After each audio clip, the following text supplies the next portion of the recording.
Welcome to Analytics Enabling Resilience in Manufacturing, a series of virtual panel discussions unlocking the impact of digital transformation on key areas of the manufacturing domain. I am Roudra Bhattacharya, and in today's episode, we will be discussing employing analytics for preventive equipment maintenance in manufacturing. The theme today will revolve around how organizations can develop a digital transformation strategy utilizing real-time insights on health and performance of assets.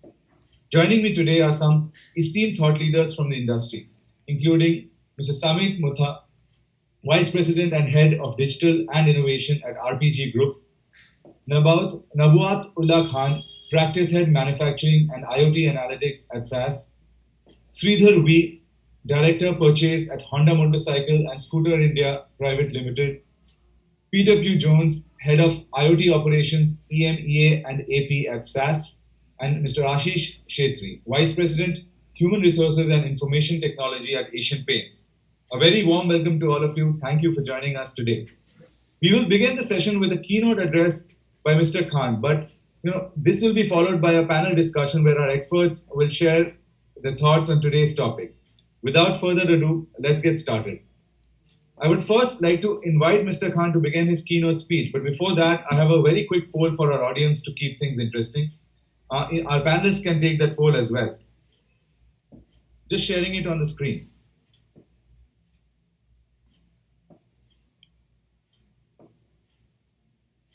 We have about 30 seconds for the poll to be open, and then we will share the results.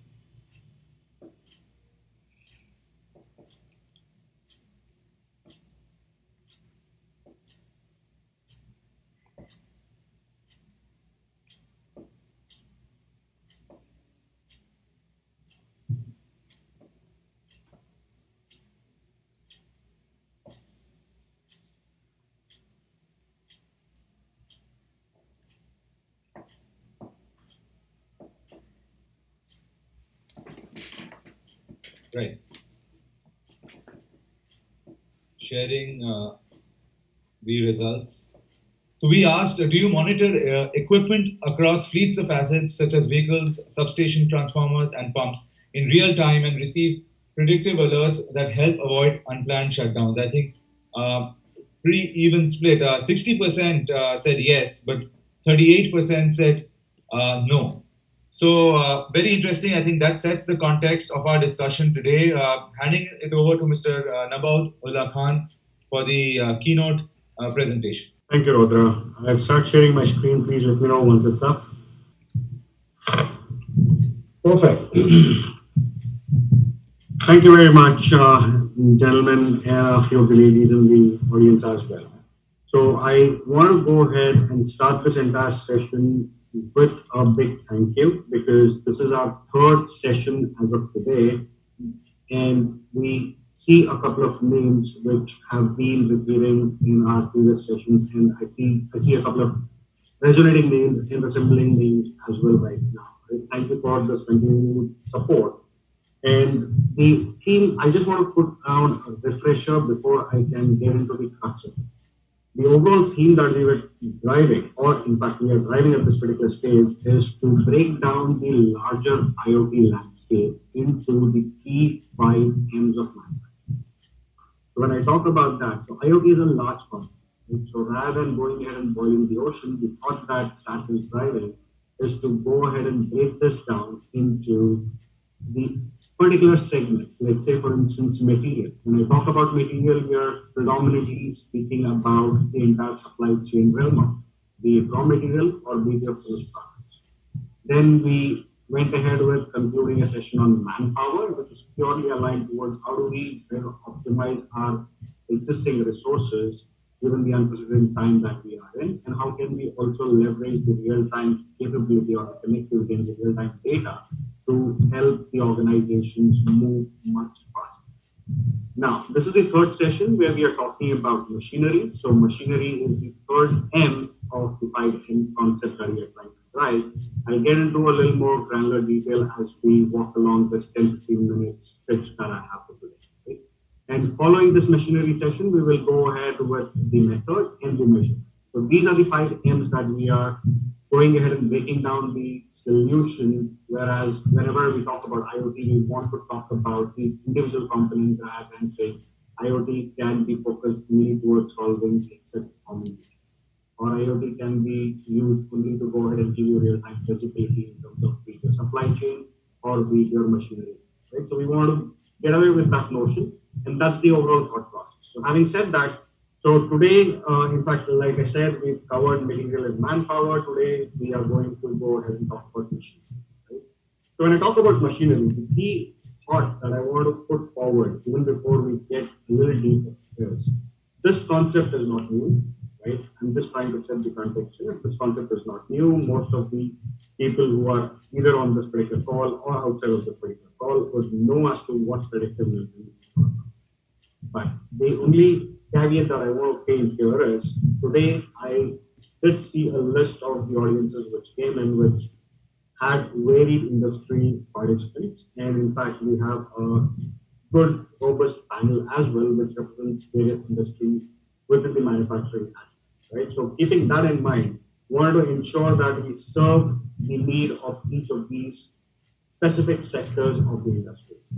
So I'm trying to just go ahead and paint those aspects which may resonate very well with everyone. So this may be very basic, very generic for a few of the people, and it may be a little advanced for a few of the people, but I'm trying to bridge that particular gap, so please bear with me for that particular moment, right? So when I talk about the overall objective, whenever everyone talks about the asset performance, right, what exactly is the overall stated objective of the organization? The overall objective is to reduce the unplanned downtime. That's the first and the foremost piece. While you reduce the unplanned time, you also need to ensure that the safety and the reliability is taken into consideration because these go hand in hand together. And what is industry doing today? There are many ways where the organizations are trying to solve the problem by either being performing a time-based maintenance or a condition-based maintenance kind of a structure, or at times a few of the organizations tend to go ahead with the reactive maintenance. Now, again, a few of the organizations may still be on reactive because they are still on that thought process of going ahead and getting online or connecting to the real-time sensor and so on and so forth. But slowly, the progression is happening towards being reactive to being a little more proactive by leveraging time-based or the condition-based maintenance strategies. Right? Now, the thought that SAS wants to put forward, while these classical methods are there is an element of data that can be taken into account, and we can move away from these standard classical methods to a predictive nature. When I talk about the predictive bit, I'll cover a couple of more acronyms and a few of the details as we walk along. But even before I move there, let me talk about the critical performance indicators. Right? So the critical performance indicators tag towards the entire overarching message of minimizing the or maximizing the asset lifespan revolves around, first of all, ensure that the revenue losses which the organizations incur because of the downtime reduces.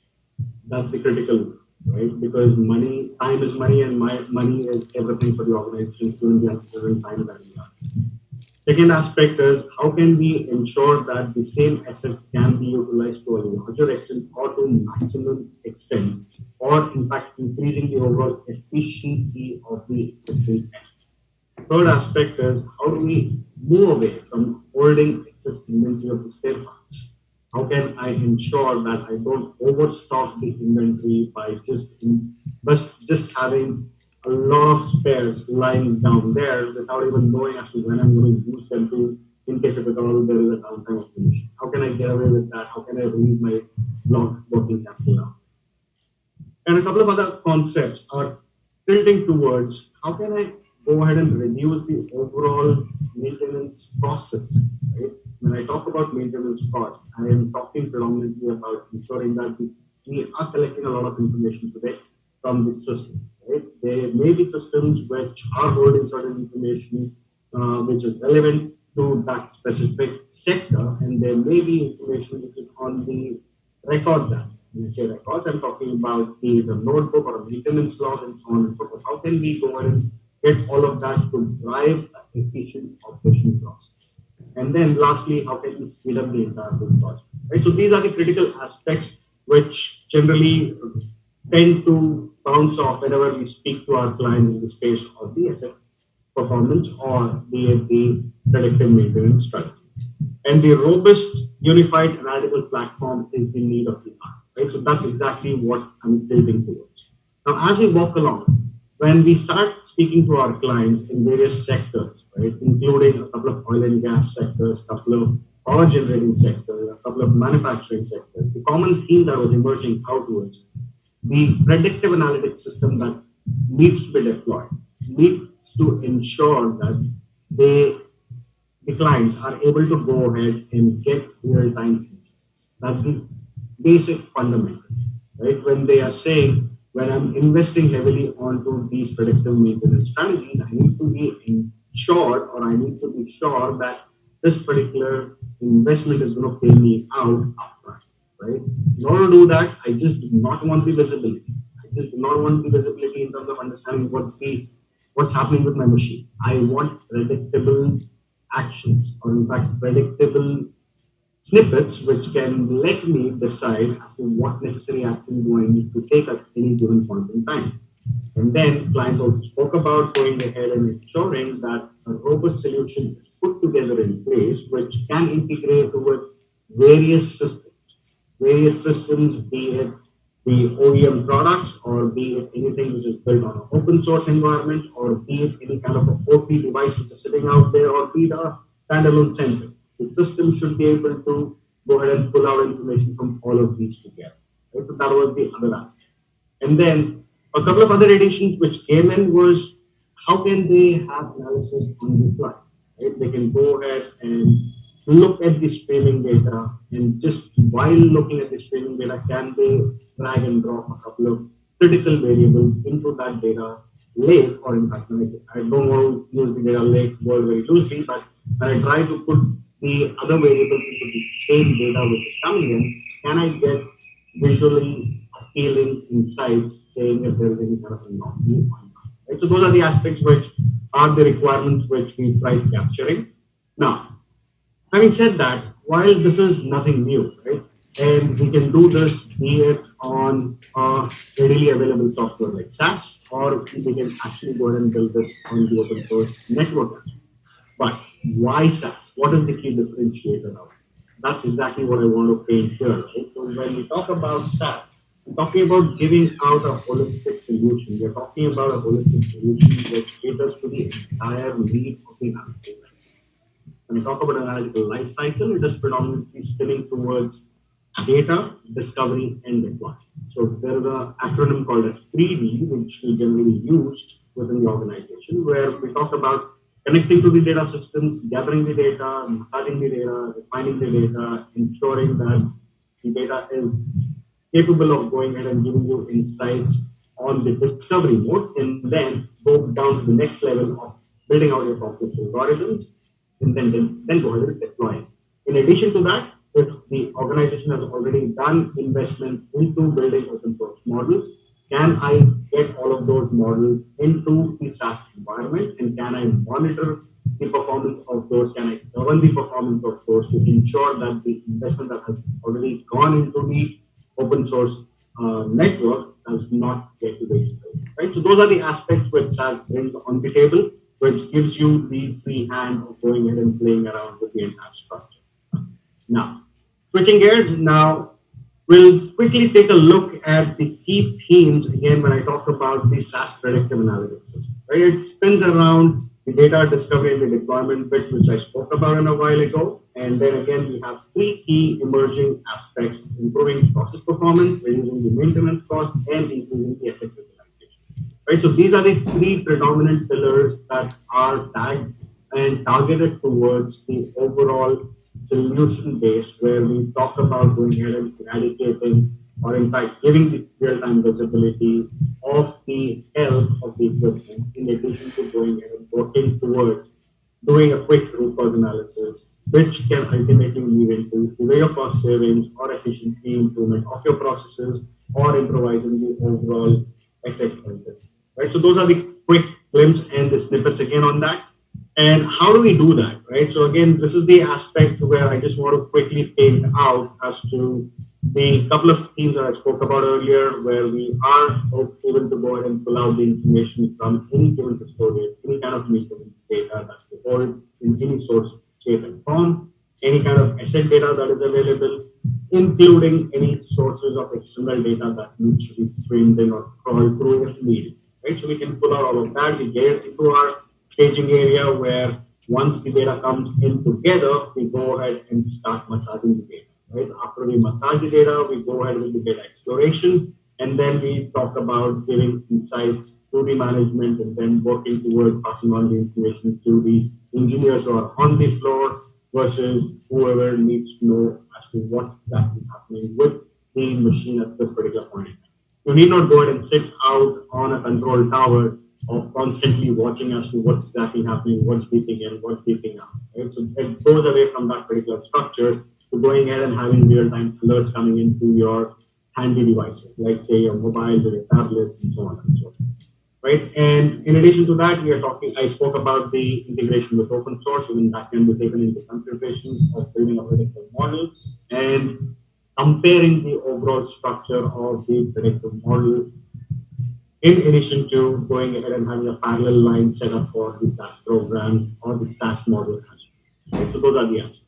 Now, while I spoke about all of that, the quick glimpse that I want to paint here is while the prima facie is to ensure that the health of the equipment is well known or reducing the downtime is what is the key theme. In addition to that, what additional benefits does the organization get when you talk about having a robust unified plan? Right? This is just a simple example that I tried putting in together where we are talking about right from the group head, say like a vice president of manufacturing, or say it is a CFO or a CIO or a CDO, right? Who needs to understand as to what's happening across his manufacturing setup. That person will be able to go ahead and get that clear visibility in terms of what's happening at any given point in time, mapped towards the critical KPIs by each of those manufacturing units while the plant head will be able to go ahead and get clear insights in terms of what's happening with his respective plant. While the managers or the senior managers can go ahead and monitor their critical KPIs aligned to their respective departments, be it maintenance, be it production, be it quality, and all of that. Right. In addition to that, lastly, when we talk about going ahead and giving the platform for the engineers or the super engineers who are actually on the ground, they'll be able to quickly do a root cause analysis. They can quickly go ahead and set up the alerts that are needed. They can watch out those alerts. They can track those alerts and so on and so forth. All of this happens with pure GUI methodology. Right? SaaS programming does not come as a hindrance to this particular stage. So all of the SaaS programming that is needed to be done can automatically happen based on the new wire platform that we are talking. Right. So those are the critical aspects. And lastly, I just want to conclude this before I jump on to one last slide where I have the quick glimpse of our presence across the verticals. Now, the conclusion that I want to talk about is how do we enhance predictive maintenance? The predictive maintenance can be enhanced through assimilating the data from the real-time sensors, the maintenance data which is kept into any of the logs or any of the other systems. Combine that with the historical failure data, which is either on your SAP or on your Oracle. Right? Pull out all of that together to go ahead and unearth the hidden messages or the hidden alerts, which can be leveraged to build robust models which will continuously track it. While the data is still in motion, you'll be able to go ahead and massage out and understand as to what's exactly coming your way and be prepared. Right? So that's a quick glimpse. And the last slide before I go ahead and stop talking about this. This is the slide which I want to quickly paint, which paints or in fact shows a clear view in terms of our presence. Right? So we work with a large client and manage a lot of fleet, or in fact, the truck fleet is completely monitored, where we continuously monitor the overall data which is coming into the telematics devices and predict if there is any kind of a breakdown that may potentially happen in addition to going ahead and also scheduling a repair appointment if needed. That's something that we are doing. And then when I talk about the turbine engines, here we are talking about the aviation turbine engines. Right? We have presence out there as well, where we talk about ensuring that the unscheduled downtimes are taken care of and going ahead with devising and strategizing out as to when the engine needs to be pulled down for what type of a maintenance is also done. In addition to that, I was talking about the wind turbines. In wind turbines, again, these are the remotest devices which are installed in the remotest areas. We go ahead and gather information from all of the sensors that are on the wind turbine, and also go ahead with predicting as to when the turbine might fail, which can lead into destruction of either the power generation or the distribution of the power. Lastly, I just want to talk about the gas treatment in the oil wells. Again, our presence is there as well, where we work across the spectrum of pulling out information from the offshore machines and then analyze them on the fly and ensure that the models that we build are deployed on the edge on the offshore machines, which can alert out any kind of anomaly that may happen at any given point of time. Right? Having said that, thank you once again for hearing me out patiently. My apologies, I may have run out of time, but that's a quick glimpse that I want to talk about. I'll hand it back to Roudra. Thank you very much. Thanks a lot. I think that was an interesting presentation, sets context for our panel discussion. Moving forward, I ask all our panelists to switch on their video as well as the audio. Also, for our audience, we have a Q&A button at the bottom of the screen. Please share your questions there, and we will be taking up some of these towards the end of our event, right? My first question is really directed towards all speakers. I mean, how would you broadly describe your organization's approach to asset maintenance? Maybe Mr. Sridhar, you could start and help us out. How would you broadly describe your organization's approach to asset maintenance? From a yes, good evening, all of you, ladies and gentlemen. Thank you very much for this session. So, see, broadly, what we would say is our approach has been actually it is evolved in relation with the business requirements. So, initially, when we started, I think we started in 2001. And that time we were one factory, and in fact, it was a very small factory. So that time, basically the maintenance activities which were done were mainly reactive type of, it was a reactive approach. And also we had like some planned maintenance, as we call, in the sense that, for example, you replace parts with a particular frequency. So this was the approach initially which we followed. So, but as we expanded our business and as we expanded from one factory to second to third to fourth, overall, we moved, even in maintenance, we moved from a purely reactive and a planned approach to a proactive and to an extent predictive approach. So initially, in fact, our main focus was only on how to set the machines right. Then the focus shifted to how to increase the asset time of the machines or the asset utilization of the machines. And then we started monitoring MTBF and MTTR and so on. And however, we were still seeing that actually breakdowns were happening, and the breakdowns were sudden failures used to happen even with all this monitoring. So we went for a proactive approach, basically, wherein we are talking about the root cause, but not only on the symptoms.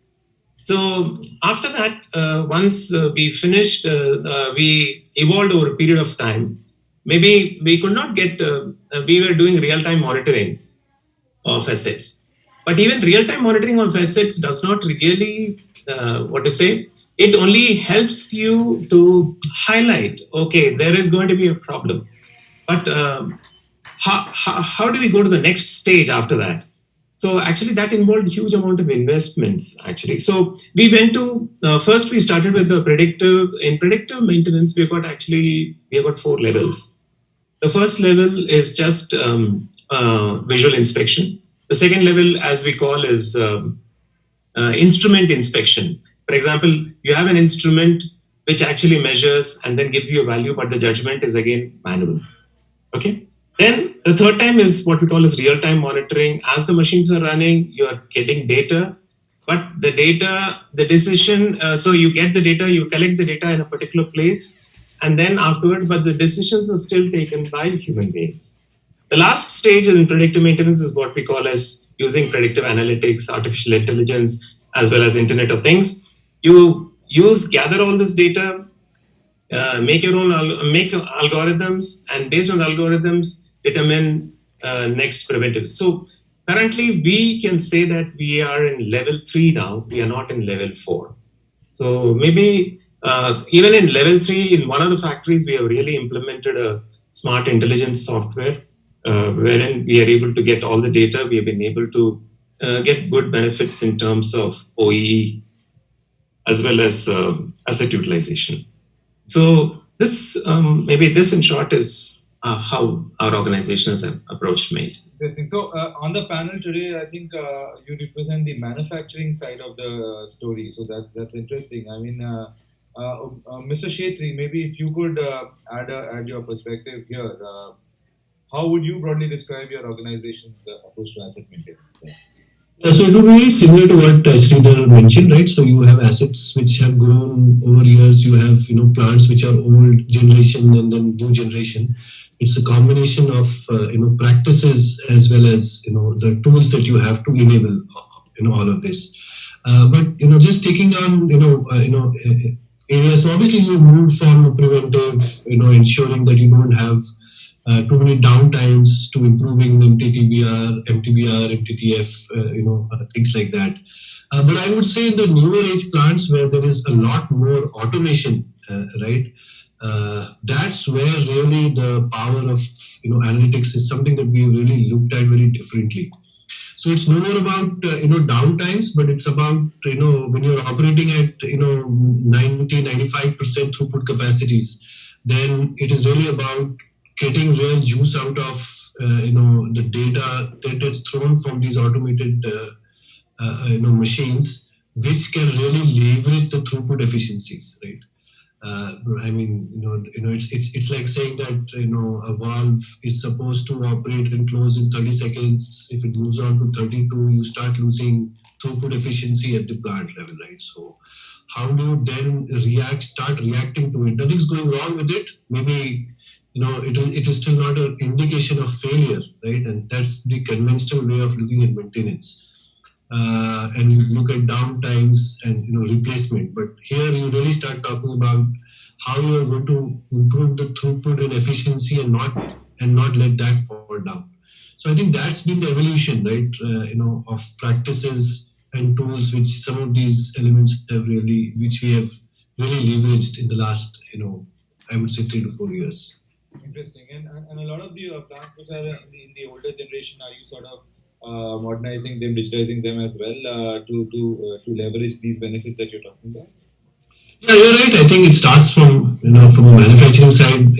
For older generation plants, you have to put in DCS, MES, kind of tools for capturing information, and that's when you can start leveraging some of these technologies. So we obviously do that, and we have invested in that as well, right? Interesting. Mr. Mutha, to add to that, from a CET or from a RPG point of view, how would you broadly describe your organization's approach to asset maintenance? What have you done? How has this architecture evolved over the recent past? Thanks, Roudra. Can you hear me, Roudra? Yes, perfect. Yeah, thanks for the invitation, first of all, and the opportunity to represent RPG. I'll just take a step back here. Around 16, 17 years back, when I started my career as a manufacturing consultant, I think we were talking the same thing. We were talking about improving win time between failure, MTTR, OE, and I'm sure 17 years from now also we will keep talking the same thing. So the fundamentals of the business never changes. It remains the same. Whether it is manufacturing, you go to the banking, you go to the penny. I mean, I've worked across verticals in my consulting career, and even RPG as a diversified companies. What you ask, the CEO has the same questions to ask, and the KPIs never change. What changes, for example, is if you look at all the manufacturing, and especially the manufacturing industry has undergone multiple frameworks, right from ISO 9001 to Six Sigma to Lean, one after another kind of keeps hitting that industry, right? So the perception of the industry and the people on the floor is also always that there's always so much that is taken out from an efficiency point of view. So there is first is this resistance saying that there is more that can come out of it, right? Because if you're saying that I'm a Deming company, I'm a Six Sigma company, and then you go and say that, oh, I want to take up the machine and do the advanced analytics, you have to look at the people's face when they look at you saying that, oh, there's somebody from my management wants to do digital, but there's nothing much, because the belief that we are a Six Sigma black belt, the belief that we are a Deming company, and it's a very difficult mindset change that you start with. It's not about the technology, and I always say that the success of a digital is on the people side, not on the technology side. And if you take that premise, you have to start with then looking at what is it that you're trying to improve. Is it, see, when asset maintenance or digitization at a manufacturing or a shop floor, you speak about, technologically it is very easy. If you have that muscles of an investment, you can go and put possibly every sensor in every assembly, machine, motor, whatever you can think of. And there is a line by Andrew McAfee in his book. He says anything that costs more than $50 and non-eatable will have a sensor in it. And we are actually moving towards it. Now, the question is, do we need to put that sensor? What are we trying to solve? And when you take that stand, then you'll come to a smaller section of machines saying that, look, this machine is a critical. If I stop that machine, my plant comes to halt. And then you put down all your effort on that machine, not just from a maintenance, because maintenance is assumption that machine is going to fail. I'm saying that the first is a quality. Maybe I have a new plant, maintenance is not on top of my mind. First is a quality and a consistency of quality. Second is a maintenance. Second is then the usage. I've invested crores of the rupees in the machine. Am I actually utilizing it? How much can I use it? Okay, the usage part of it. Then the tracking the performance, and then the maintenance. So there are stages of how do you look at the performance of a machine in the context of where that plant is and what you want to achieve out of it. Business KPIs you are going to impact, because those KPIs are going to say, you go to the plant and ask them, is OEE important? Nobody's going to say no. Is MTBF? Nobody's going to say no. But you are saying that in your plant, what are you struggling with? Maybe they'll say that, yeah, with the benchmark, I think our TPT is not as good. And then you start configuring your project around that. I think that has been our largely an approach than jumping into an asset maintenance. It's always easier. And we've done it. I'm not saying we've not done it. For our EPC businesses in KC, for example, we looked at assets which are all across different sites, and the assets are very high in terms of the cost. So for us, more than a maintenance, the usage and the where they are, the location, utilization are more important. In the manufacturing industries, it's more from in a CET kind of a setup, it is more from which is a showstopper machine and can I ensure that that doesn't go down. In the life sciences, it's more from an US FDA approval point of view, saying that is it completely tamper-proof? Is the machine, the human-machine interface can have all the ticks from the US FDA compliance point of view, which could be, we've used the iris scanner of the machine and n number of things from an integration point of view to ensure that it's a completely tamper-proof. So I think it is important what problem are you solving for that business, for that plant, and then zero on the machine and then look at whether it's a quality, whether it's a maintenance, whether it's a usage, whether it's a geographical location. There are multiple things around that. That is a holistic approach that we've always tried to do. I came from a consulting background. I came to RPG as a first job.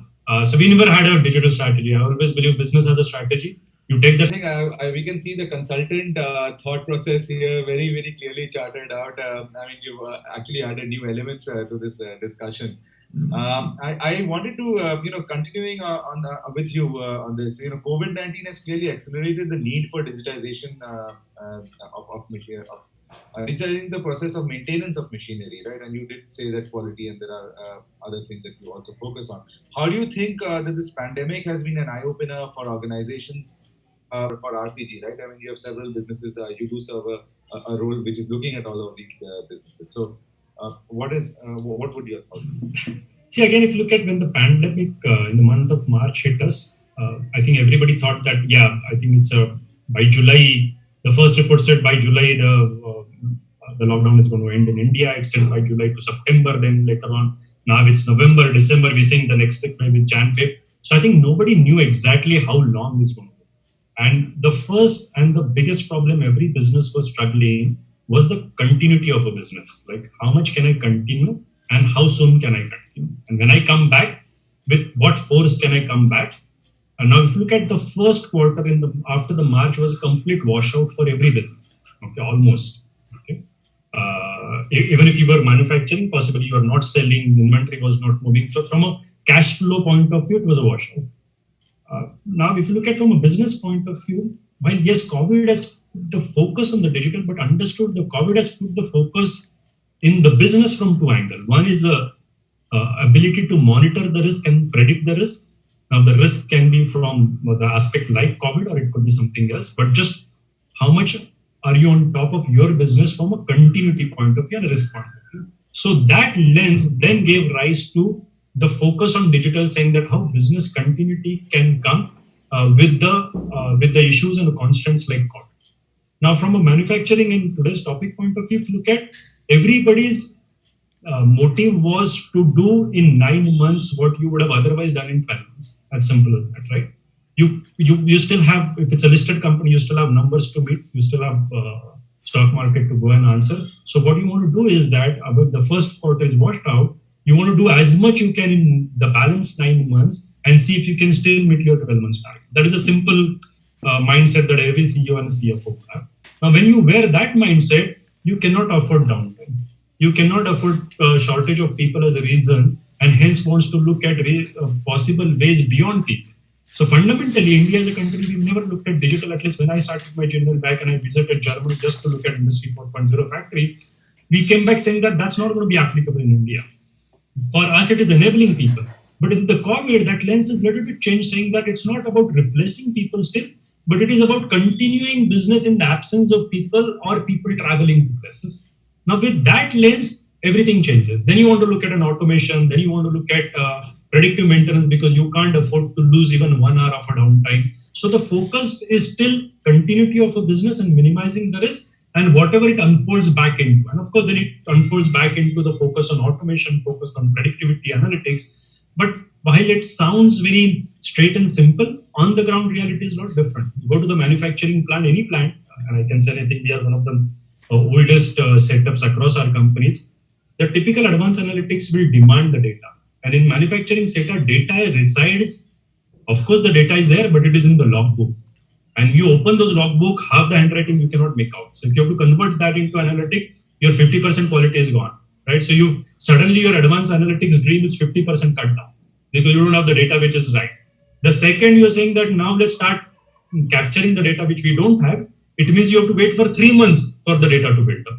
Okay, so if you look at that journey, is the predictive part that I think the team has shown is like a distance. Industry 4.0, I always say, is like a, in theory, we are 1.0, 1.5, 1.2 possibly if you are very aggressive. But to reach to that, people have understood where we are today. People have understood the power of analytics and the need of analytics. And manufacturing have taken some of the right steps to build this fundamentals required in terms of sensorization to the right machines, building this data, just converting. There are a lot of logs, files, forms floating around. You take a smart manufacturing project and you realize half the budget is going in converting forms to the data. That's the kind of forms that exist in the manufacturing sector. So I think the journey is like a completely, I'm sorry, just can go on, but it's here and interesting. I think a lot of our panelists were reflecting with many of the points you were saying. I could see Mr. Sridhar smile as well as Peter. Mr. Jones, I think bringing you in here for a global perspective on this, right?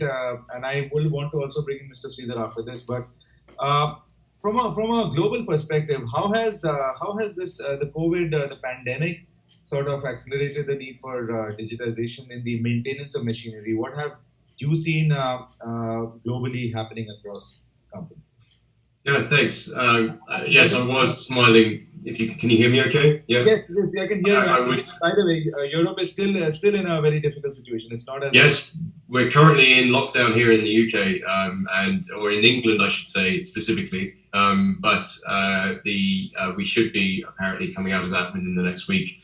Fingers crossed. I mean, some of the things that were discussed in that recent session there were very things that I've seen very much around all the different areas that we work in SaaS. And I mean, I was thinking of some specific engagements this year that would have been in the past considered to be, specialist, nice to do projects that some of our customers would say to us, I really wish I could focus on improving the efficiency of our supply chain around Europe when we're delivering, like Nestle, for example, delivering their products, or if we could put some analytics in place at the edge to help us better with the production process in the factories. But what's happened this year is that some of those use cases that would normally have been considered to be nice to have actually had to come up and surface as really imperative, really vital projects for them to do, because they couldn't have all the people, as you just discussed, in the factory all the time if there was a requirement for them to be working at home and they had to run with a more skeleton crew.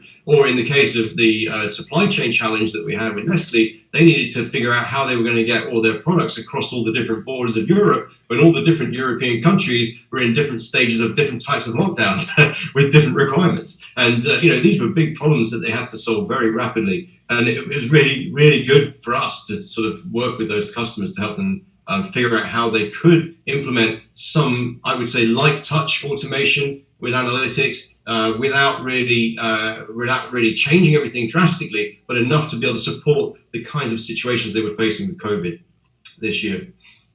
Interesting. Mr. Sridhar, coming to you, Mr. Mutha did mention that this year, the first quarter obviously has been a washout for most, but then especially for the auto industry, you saw that the Q3 financial year for India, Q3, talking about the October to December this quarter has suddenly seen sort of in fact, September onwards has seen a demand pick up, right? And you're trying to essentially make up for the rest of the damage for the rest of the year. So how has it been from a machinery, from a plant point of view? How have you looked at maintenance? Because you can't afford downtimes, right? That's very clear. When the demand is so high, what I've been hearing is that the demand in some cases is so high that these are record numbers for the month of September. So how have you sort of handled this? So you're on mute, Mr. Sridhar. Mr. Sridhar, you're on mute. Yes. Yeah.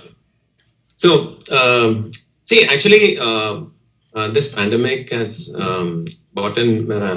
taught us many things, honestly. As an industry, if you see, yes, after June, July, it was total washout. Then once we started in July, I think auto industry started picking up. The two-wheelers started picking up first, and then afterwards it was followed by the four-wheelers, especially passenger cars. Commercial vehicles and three-wheelers are still in bad shape. So still, even after all this, it's still not good. It's not performed to that level, we can say. And what we are observing is, okay, the demand has increased and suddenly we have seen a spurt in demand because of many reasons. One is initially the rural markets picked up because actually the instances of COVID were less overall in the rural markets. And then afterwards, the urban markets, once they started opening up, the month of September, then we saw good results in urban markets also. And the number of cases have been coming down. So overall, the thing has been good. Now, from a purely, if you see maintenance perspective or a predictive analytics perspective, if I see, initially, once the COVID struck, I think all the businesses were actually seeing for survival rather than, planning as to how. So the first point was, what's the extent of the loss which is going to be there? And how do we make up in the rest of the year? And what is it that we can do? So for that, the first point was, how do we run our plants to full efficiency and so that the asset utilization is maximum? So that is the first thing. And of course, all the companies, they started reducing their expenses, reducing their investments. And once you start reducing your investments, especially these type of investments which are there, normally they go into the background, honestly. It's like whatever must investment is there, so that which is going to improve the output overall, that's going to be given priority. And of course, predictive analytics and this one, it does not really fall into this one of must investments. But that's the overall this one. But however, we have tried to minimize the investments so that the effect on the profit and loss account and the balance sheet is less. And I hope, the months of September and October have been good. However, we are not sure still, even from a two-wheeler perspective, whether these markets are going to really continue in the way it has done in September and October. So we are still watching the trends and movements, and maybe in the course of time, we'll get a clear picture. Because November and December, normally the automobile sales actually goes down a bit. because of year model changes, resale value of vehicles, and so on. But hopefully the momentum should pick up from January, and we hope that the automobile industry will come back. Although we cannot say clearly what percentage is going to be, but definitely it's very difficult to achieve last year's figures. Thanks a lot, sir. So this brings me to the second poll of today. We have 3 polls, and this is the second poll. We just keep doing this in the middle to keep all our attendees engaged. I'm just sharing the poll.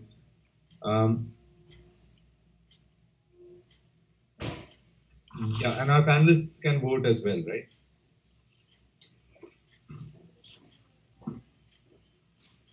Just keeping it open for about 30 seconds, then I'll share the results.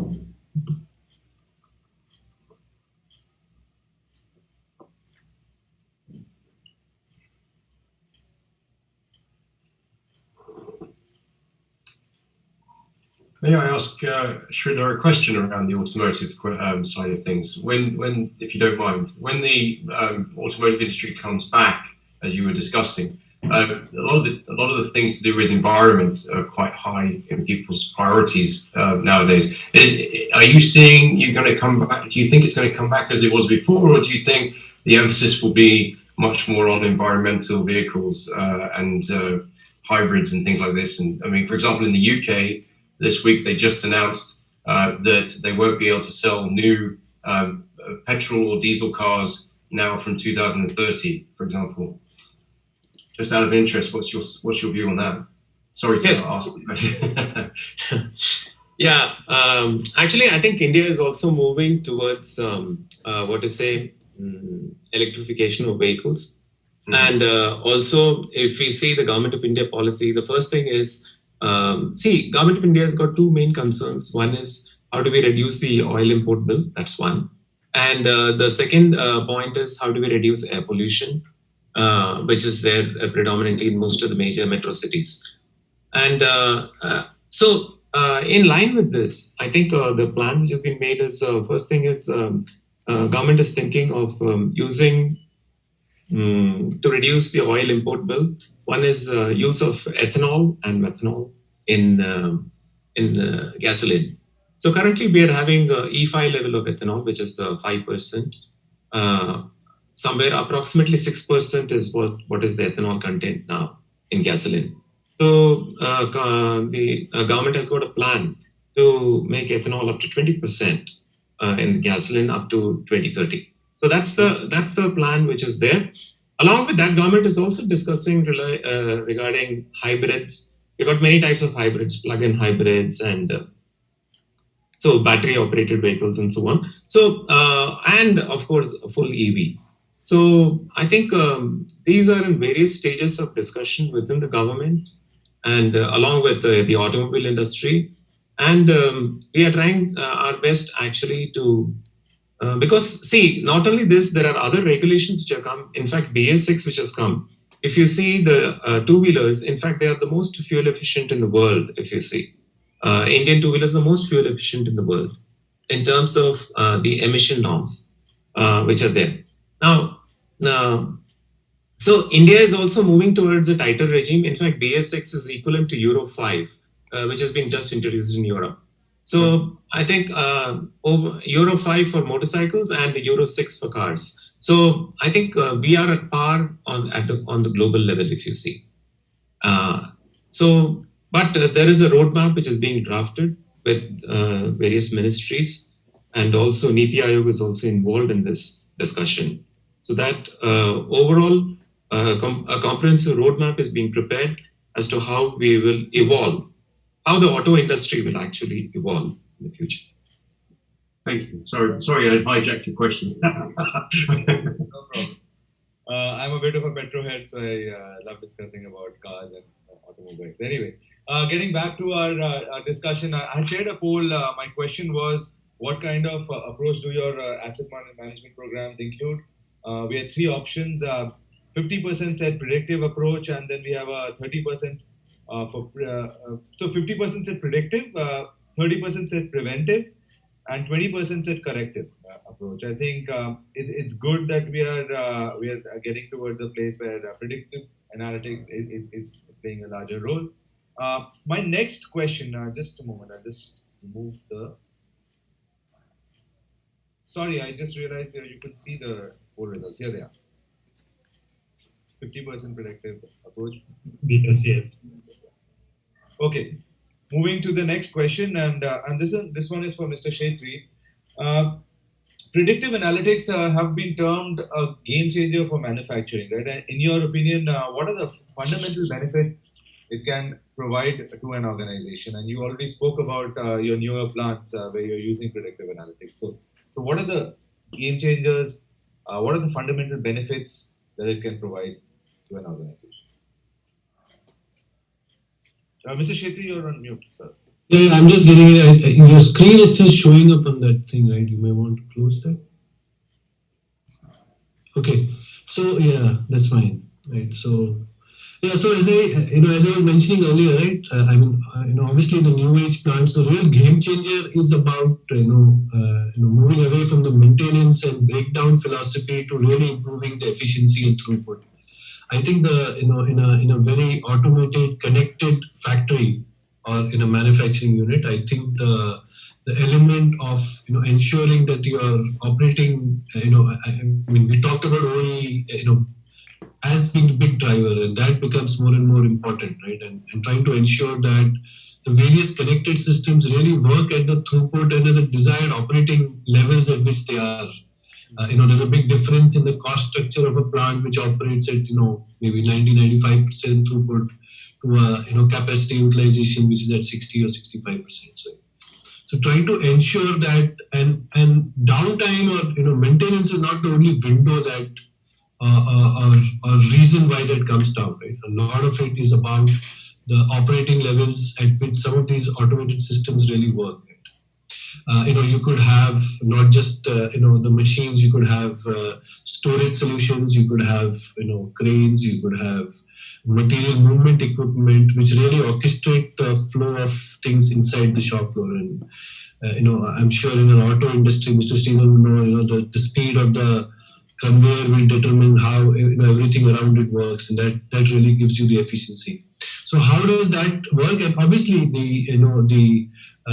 the cost of maintaining is one thing, but in my mind, really getting that efficiency is something that really the analytics can really drive. And it's not easy, as I think Mr. Mutha also was mentioning. There's a lot of information that has to move from the log books, and a lot of groundwork that needs to be really done to enable all of that.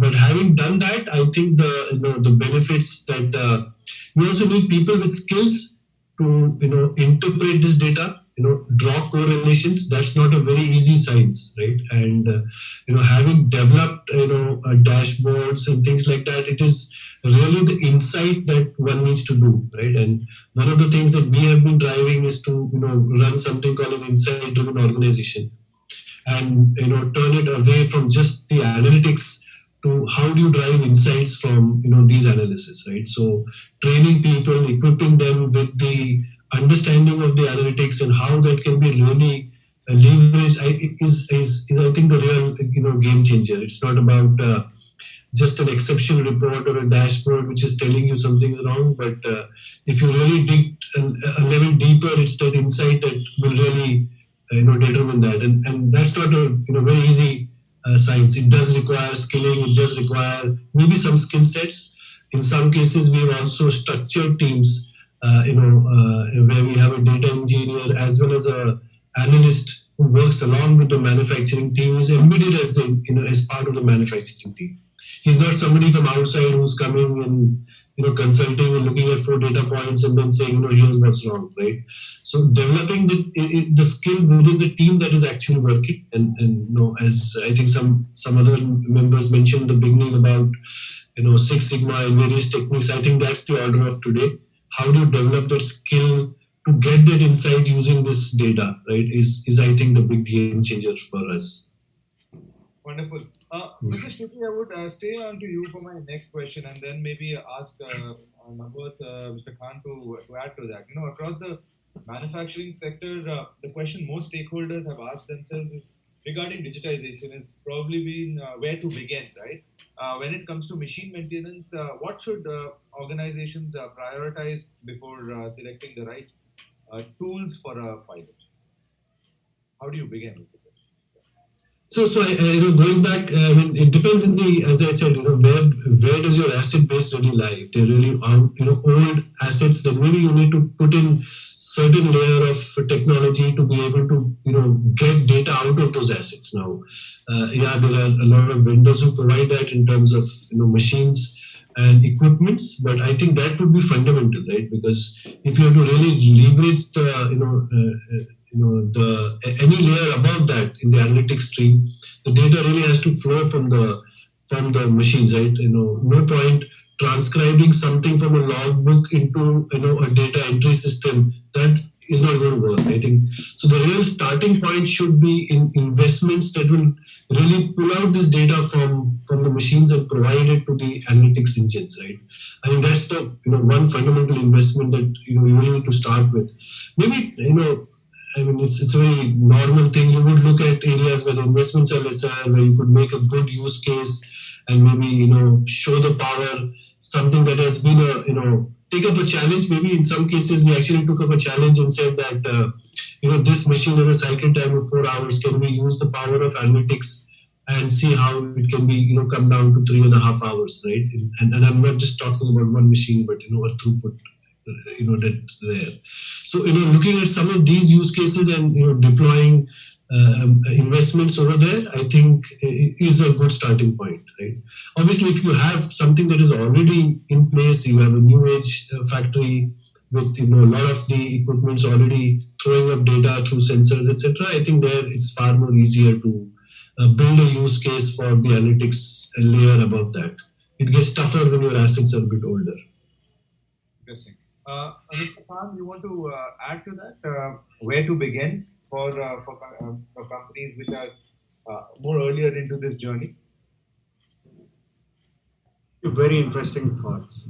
Thank you, Aashish, and thank you so much. These details from your industry standpoint. Nabuath, I'm losing your audio bit. Sorry. Can you hear me? Yes. Can you hear me well? Much better. Perfect. I said thank you very much to all the gentlemen. In fact, Aashish and Samip spoke about the overall nuances of the data sitting in the logbooks, and then how do we proceed in terms of the use case bit, and we heard from Sridhar with respect to the auto industry. Now, I'll try to bridge the gap between all of these three aspects as far as the overall understanding that I can put forward. This is what I've heard, and this is what I've learned over a period of time. See, data is necessary. Without data, there is no analytics. Right? Absolutely no analytics can be done without anything. Now, keeping this in mind, there are two critical aspects. One, like what Aashish said, we have to narrow this down to a specific set of use case which is going to give you benefits on your financial books.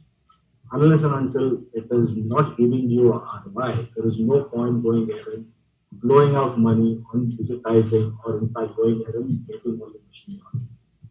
The first prima facie should be to focus on the critical asset, figure out as to what is it going to give you as far as the business returns. Once you've narrowed down to that particular aspect, you need not even go ahead with intrusive sensors. Technology has increased to an extent where you can have non-intrusive sensors which are Bluetooth enabled, which are light mode devices. You need to just keep it into the vicinity of the equipment that you want to go ahead and target. You can just keep that particular piece out there, start capturing it. That's where the entire aspect starts off. Secondly, bridging this back to training, or in fact, while you're building the knowledge, you need to have some sort of historical data, right? And again, that's where I move back to what Samip said with respect to the data which is sitting in a non-digital format. Let's not blow out of proportion. Let's just select those critical parameters which can help you get a successful ROI and a successful result on the use case that you're trying to establish. I think that's how we've got to merge these two worlds, Roudra. That's how I'll try and summarize this up. Wherein criticality of having sensors in the age-old machines is really relevant, Because without data, there is no analytics. And in order to get your maximum benefits out of analytics, map that back to your critical KPI, map it back to your ROI, map it back to what you're going to get out of this investment. That's how you've got to narrow it down, bring your sensors that are needed, be it non-intrusive or be it intrusive, depending on the criticality of the equipment. Because you're not able to get that equipment down, have non-intrusive sensors. Start collecting the information, start working together, merge these two worlds together. That's how we can make benefit out of it. Thank you. Peter, over to you. So what are some of the best practices for predictive maintenance that you recommend organizations to follow for greater longevity of machines and better ROI? Well, actually, one of the things I really liked was the way that you're talking about.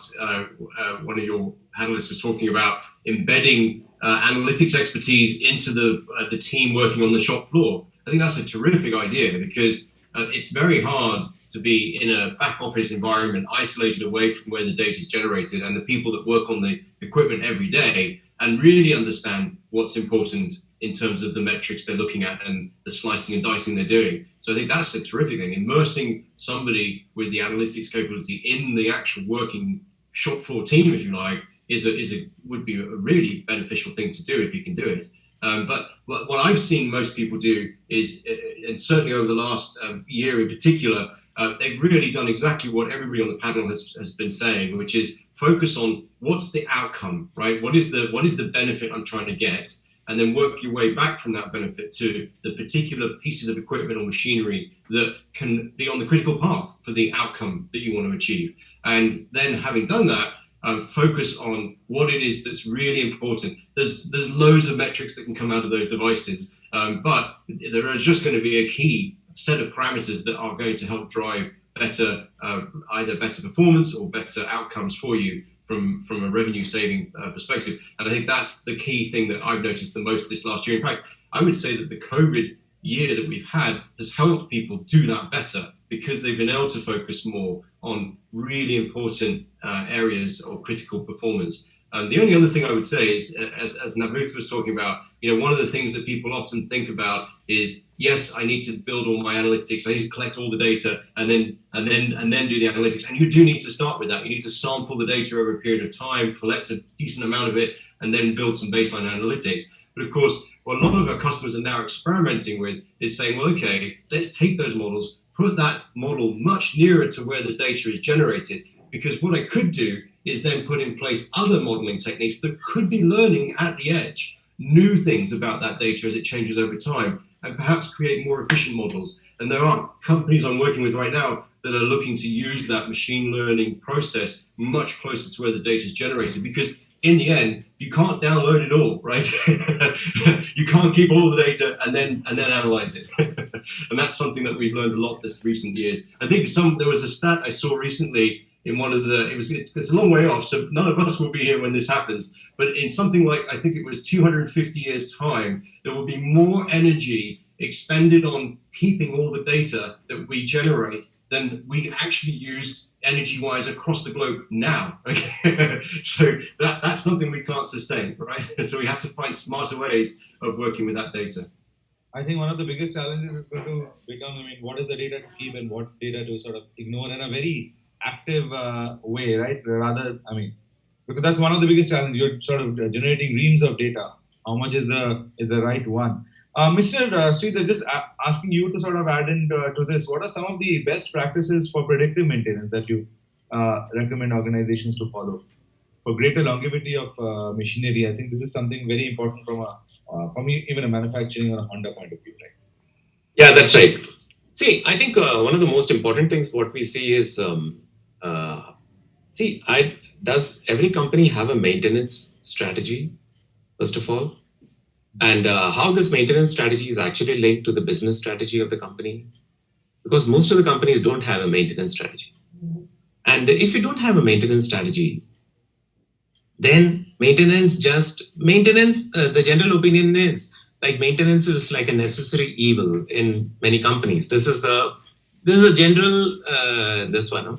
So you ask in any company, you go and ask them. Suppose you ask the accountant, what about this what do you think about maintenance? So maintenance, they will say, it is a cost actually to the company, right? If you talk about top management, what do they talk? They'll say, okay, about the top line and the bottom line of the company, right? Do they talk about maintenance as a strategy? I don't think so. Many companies, they don't talk actually. And if you go and talk to engineers in the company, they will tell many things. Six Sigma, lean manufacturing, so many things they will talk. But nobody is going to talk about machines and how to maintain them. If you ask production guys, they are more interested in output actually. They are not interested in this one. How much this machine can give me? Oh, if the machine goes under breakdown, this maintenance guy has not done his job well. That's why this machine is under breakdown. No, so you've got people with different orientations within a company, honestly. And unless and until the top management and the upper management actually harmonizes this business strategy along with the maintenance strategy, and to what extent predictive maintenance and predictive analytics can become a part of this strategy, so that what we want to achieve with these machines or with these assets, what is the best we want to achieve, by when, how? If we can lay out a clear plan, maybe that will be one of the good practices which we can actually implement in any company. This is one. The second thing is, if you see from a practical viewpoint, we already have people who are very specialized in maintenance. They are hardcore. They know the machines well, but they do not know about this data. This data is going where and how this data is actually helping them to, in fact, get better results. Unless and until, people say, no, we need to maintain maintenance engineers. We need to maintain data scientists, because these two are different fields. It's very difficult to merge them. But my opinion is, why not you train the maintenance engineer itself as a data scientist also? So if you do this, it'll be very easy for you actually. In fact, with less manpower, and in fact, you can make a good maintenance team a better maintenance team. That's what I would say. So if we adopt these two things, I think it is really going to improve. The last thing which I want to say is, many times what happens is, for example, I'll just give you a very simple example. We had a contract, annual maintenance contract with a company, okay, which is called Fanuc. And basically, then we went to this intelligent software system, wherein we connected 206 machines. Okay, so there were sensors which are connecting, and we had an intelligent software system which could do it. Now, with this, we removed this annual maintenance contract, which was running into millions of rupees. In fact, regarding the spare parts which we had to keep, everything, in fact, we could save around 37% of the cost we could save overall. So I think we need to have a long-term perspective as far as predictive analytics is concerned, and we should include this as a part of the business strategy. Then I think it will be successful. That's mine. Interesting. Mr. Mutha, coming to you, and please help us in understanding some of the real-time insights that AI and ML can identify leading organizations to enhance overall equipment effectiveness, OEE.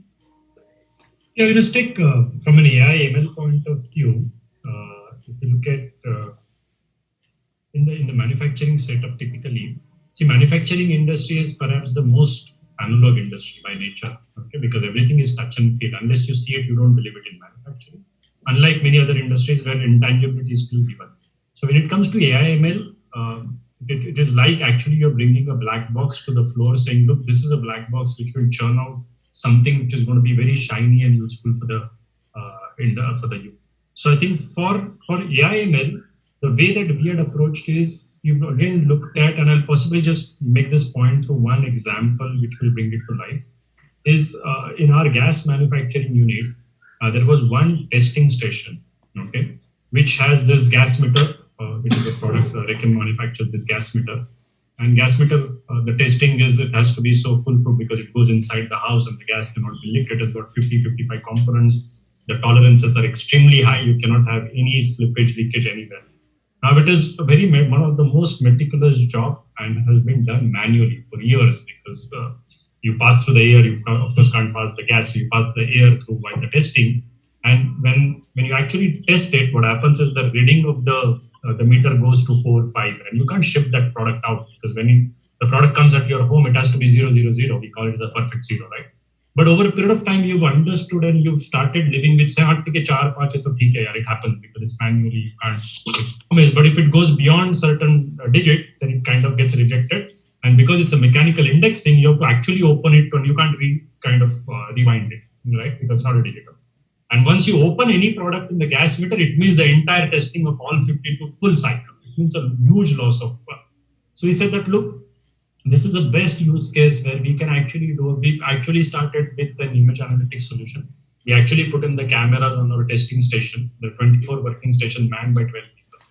Okay, manned by 24 people actually. And then we actually use the camera. And the simple thing we did is that took the camera reading as the air is passing and the meter is running. Okay, the moment the reading becomes 0, 0, 0, it actually was integrated to our PLC and PLC cuts off the air. And then we could actually promise the perfect zero and reduction of the manpower was 67%. Okay, because earlier it was when it's passing, somebody has to keep monitoring and hence many people are required to just look at that. When the zero is happening, he has to cut it during the testing. So now this is one of the best use of an AI/ML that I have seen in practice where it is not just the entire lead time reduction, the number of people which is required and hence the cost of operations going down, and we could actually deliver the entire perfect zero. But I'll come back, well, this is something when somebody has thought about it. But the challenge is that who will think about it and where will this thought process will come from?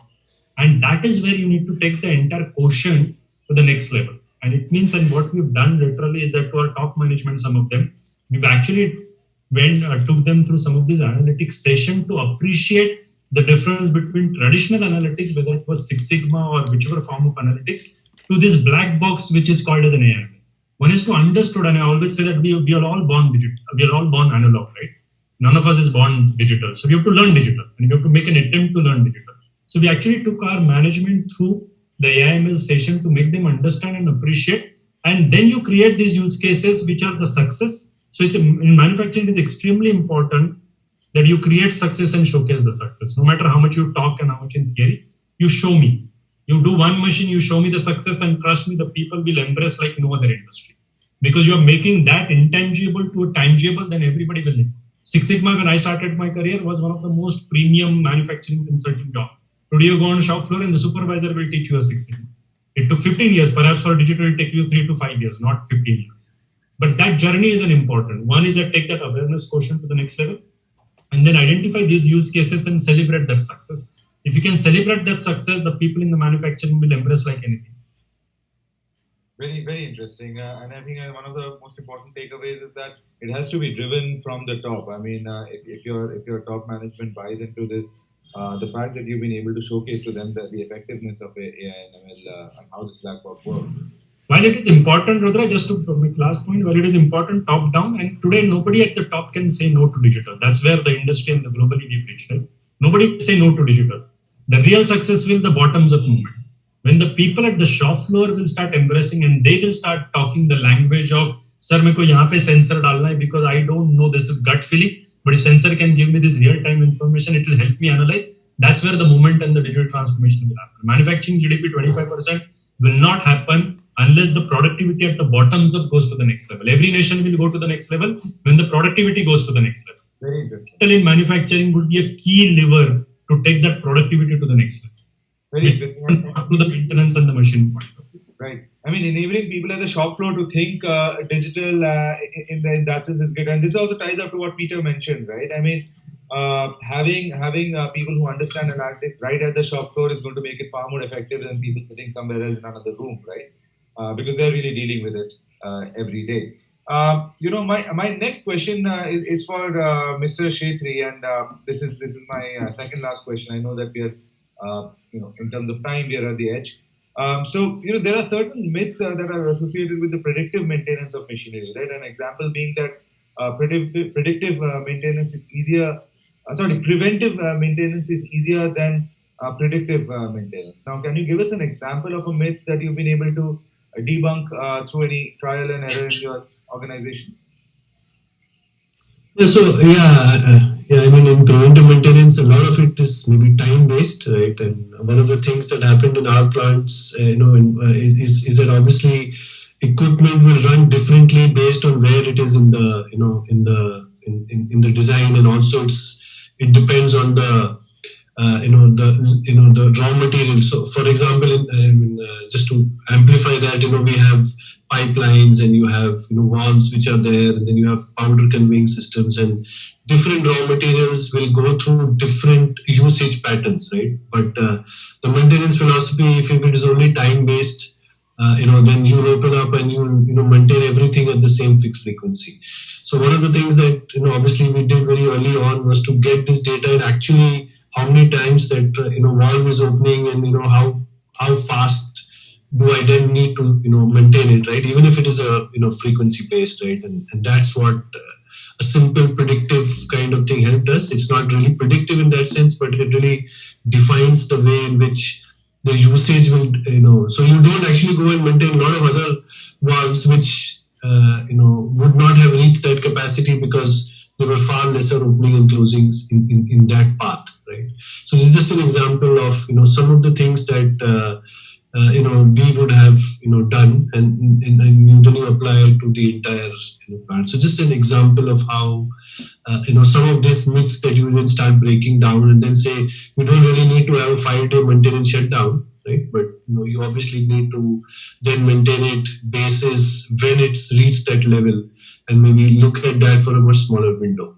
And at times don't maintain something that has not reached that level at all. Interesting. I will just put up my third poll question for today, and then we have my last question to the panelists. Sharing it on the screen right now, and everybody can sort of participate.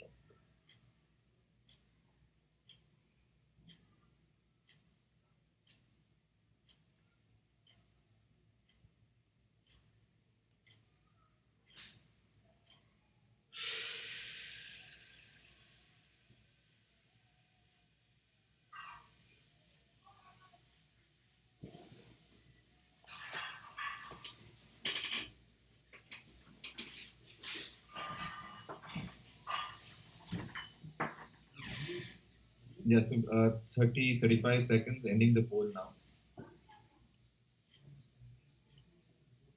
Yeah, here are the results. So we asked, are your asset and maintenance data easily accessible for an analyst? Touch upon, let me pass it on to Peter. Peter can have his views as well, and then I'll chime in. So the only thing I was going to add actually was I think that the very best example of where things work or how things work is a bit, if you don't mind saying, Samip, is that right? Your example you gave of making people on the shop floor understand the benefit of this thing that you're going to introduce to their working day is absolutely vital. You can invent the very best technology in the world, but it's no good if nobody adopts it, right? So you have to bring everybody with you. And then I think you do exactly what you both described, and everybody's described. You target something very specific. And this is what I've learned in the experience. I've been working in SaaS in many different industries over the 10 years I've been at the company. And it's always based on the same thing. And that is you find the key thing that can make the best demonstration of why to do it, implement that first, and people will then come with you on that journey as you transform to a digital world, whether it's in the manufacturing space or in the banking space or in any other industry. Thank you. So in the interest of time, I'm not taking any other questions from the audience. I think just my quick closing note. Thanks a lot. We are at 7:30. Thanks a lot for joining in to our panelists and spending your time in the evening today. This brings us to the end of our discussion, of course. Also, a big shout out to SAS for partnering with us for this series. This was a really insightful discussion. I think I really enjoyed it. A lot of good points from Mr. Kshetry, Sridhar, Mr. Mutha. Peter, you've joined us all the way from the UK. Thank you. You still have, I think, half of your day ahead of you now. Yes. Yeah. With pleasure. Thanks, Nabuath, as well. Hopefully, you'll be there for the next episode as well that we'll be planning next month. Thank you. We will be back soon again with the next episode next month. Take care and stay safe. Thank you. Good evening. Bye, everyone. Nice to meet you all. Thank you. Thank you. Thank you, guys.